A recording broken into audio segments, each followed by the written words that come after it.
Hello, students. Your topic for today is constitutional conventions.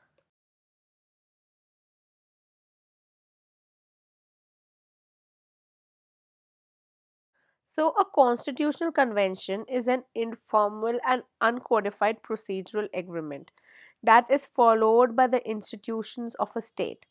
The constitution of a country comprises both written rules enforced by courts and unwritten rules of principles necessary for constitutional government.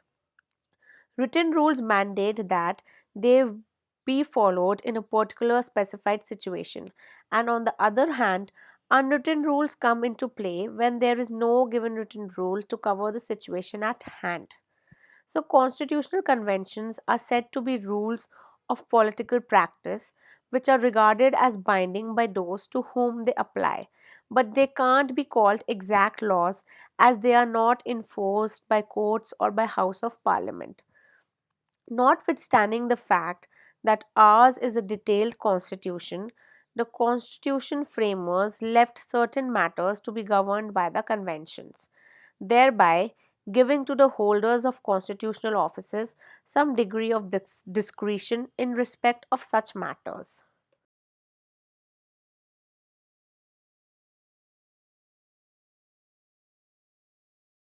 Now, the main purpose of the Constitutional Convention is to ensure that the legal framework of the Constitution retains its flexibility to operate in tune with the prevailing constitutional values of the period.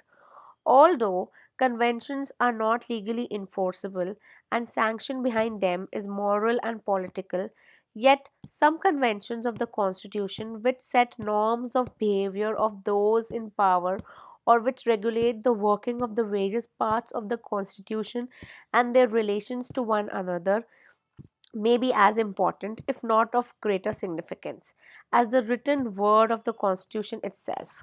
This particularly true of the role of conventions in a system of parliamentary democracy have a constitutional distribution of powers between two or more levels of government.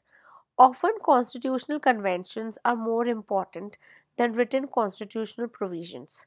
For example, President is empowered by the Constitution to appoint the Prime Minister, but the Constitution provides no guidance as to who should be appointed as Prime Minister.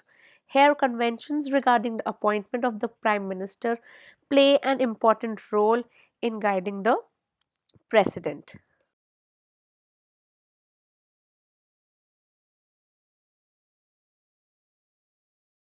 So let's discuss some of the characteristics of the conventions. First is conventions are rules that define non-legal rights, powers and obligations of office holders in the three branches of the government or the relation between the governments on the or the government organs. Conventions in most cases can be stated only in general terms. Their applicability in some circumstances being clear but in other circumstances uncertain and debatable. They are distinguishable from rules of law. Though they may be equally important or more important, they may modify the application or enforcement of rules of law.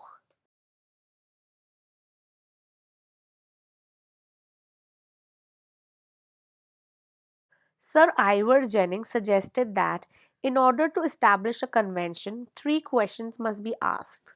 First, what are the precedents? Second, did the actors in the precedent believed that they were bound by a rule? Third, whether there is a good reason for the rule.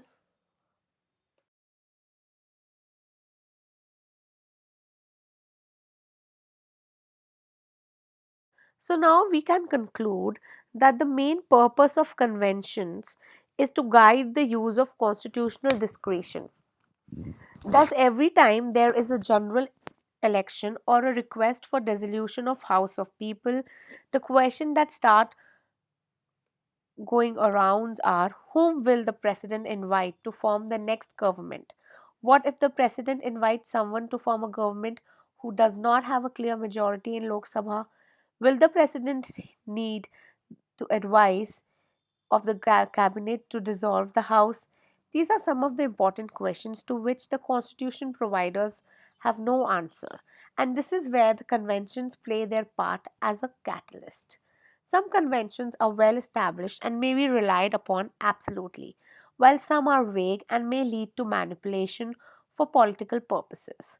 For example, appointment of prime minister is to be done by the president, and prevailing convention is that the person enjoying support of the absolute majority of the house concerned is appointed to respective office. The snag lies in ascertaining that support. The task of the president becomes difficult and open to criticism as he has to often follow vague conventions and foreign precedents. The conventions being vague, the president may go on appointing the leader of the largest party in the Lok Sabha as the prime minister despite the fact that the appointed prime minister is not in position to secure majority in Lok Sabha. Hence, if the conventions are codified and the effect of that codification is to give jurisdiction to the courts to enforce the codified conventions, then in such a scenario, the flexibility of the conventions will be lost. Moreover, codified laws cannot cover any and every situation that might arise. Hence, it makes more sense to leave the conventions uncodified. Therefore, since the main purpose of the constitutional conventions is to ensure that the legal framework of the Constitution retains its flexibility to operate in tune with the prevailing constitutional values of the period. It helps the Constitution to adapt and make amends according to the needs and desire of the changing times. As the founders of a Constitution could not have foreseen and safeguarded the Constitution from future loopholes and hence left certain matters to be governed by the conventions as they are as important, if not a greater significance, as the written word of the Constitution itself. That's all. Thank you.